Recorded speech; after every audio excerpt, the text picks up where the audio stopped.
পায়রা বন্দরের প্রথম টার্মিনালের জেটিতে ভিড়ল বিদেশি মাদার ভ্যাসেল জেন।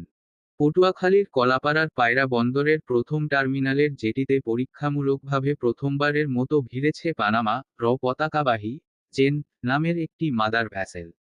বুধবার দুপুরে বন্দরের নবনির্মিত জেটিতে 24,000 মেট্রিক টন লাইমস্টোন নিয়ে এ জাহাজটি নোঙর করে।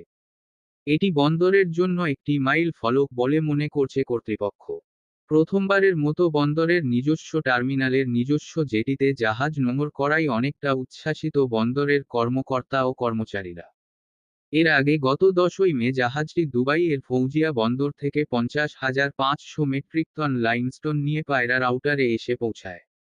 পরে আউটারে 26,500 মেট্রিক টন লাইমস্টোন লাইটারের মাধ্যমে খালস করে।